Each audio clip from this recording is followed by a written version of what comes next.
Hey everyone, and welcome to The Explainer. I have absolutely pumped to have you here today because we're about to unpack a truly fascinating piece of consumer tech.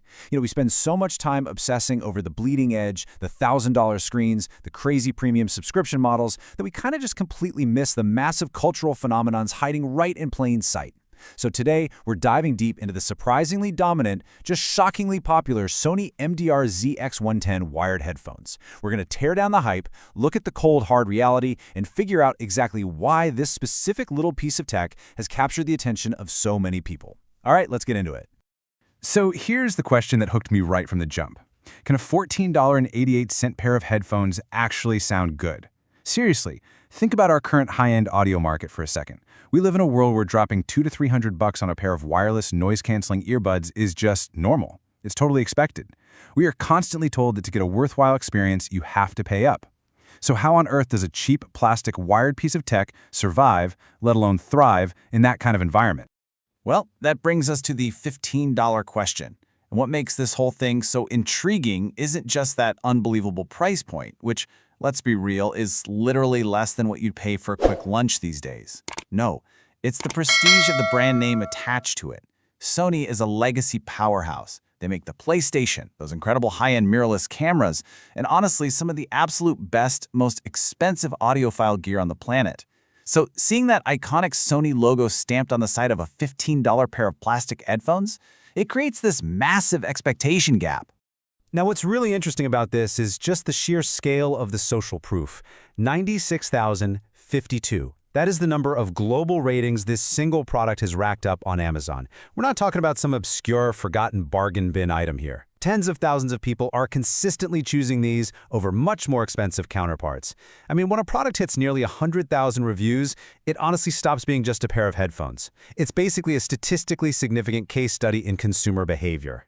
And when you actually break down those thousands of ratings, the data is just overwhelming. 73% of buyers give these a perfect 5 stars. Another 16%, 4 stars. So you add that up, and you've got an incredible 89% of users who are highly satisfied with their purchase. Despite that rock-bottom price, there is something genuinely compelling going on here. It's not your typical will you get what you pay for scenario where everyone ends up disappointed. The vast majority are getting exactly what they want, or maybe even way more than they expected.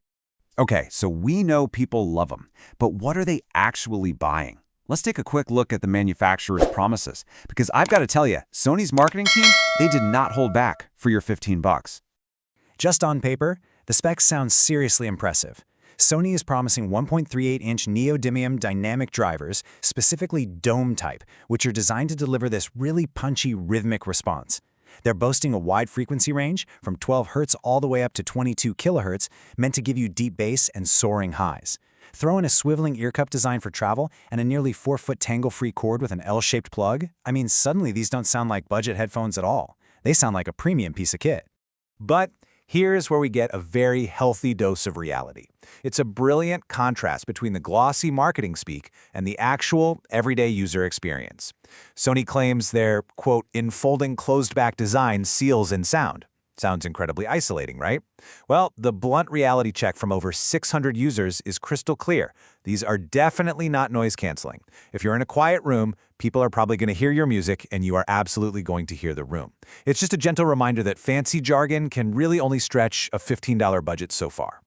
So, if they aren't sealing you into this pristine, silent vacuum, what do they actually sound like in the real world?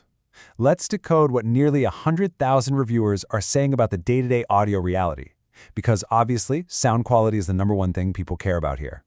Take this 14-year-old reviewer, for example. They write, I love the sound quality. The bass comes through well, plus it really does sound like a small stereo next to your ear. I absolutely love this because it hits the nail right on the head for the baseline expectation. Look, if you're a hardcore audiophile hunting for perfectly flat analytical studio monitors, you're going to hate these. But for the average listener, just firing up their laptop or playing their Nintendo Switch, the sound is surprisingly punchy, it's clear, and it delivers that satisfying volume without turning the track into total mud. Now contrast that teenager with Gary's review. He says, I got this for my 100-year-old mother-in-law to hear her TV. Surprisingly good sound for listening to average TV shows.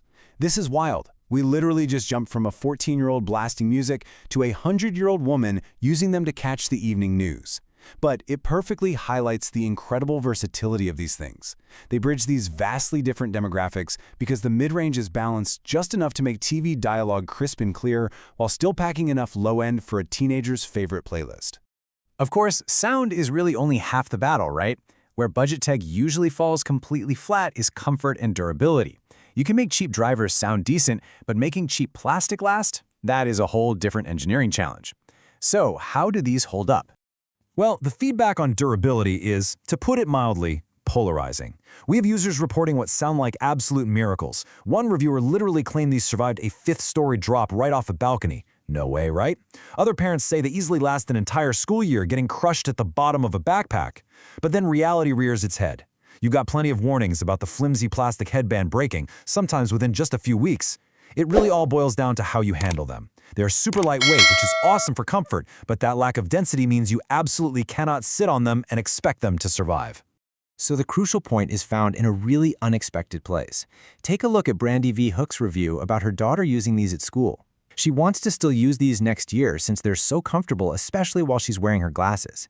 This is a massive hidden benefit. If you wear glasses, you know the absolute agony of tight over-ear headphones pressing the frames into the side of your skull. Because these are so lightweight and they have that gentle swivel on the ear cups, they are unbelievably comfortable for glasses wearers. That's a specific pain point that even $300 headphones fail to solve half the time. All right, we've broken down the marketing hype, the actual sound, and the physical design. Now let's pull all this data together and figure out exactly who this product is actually for.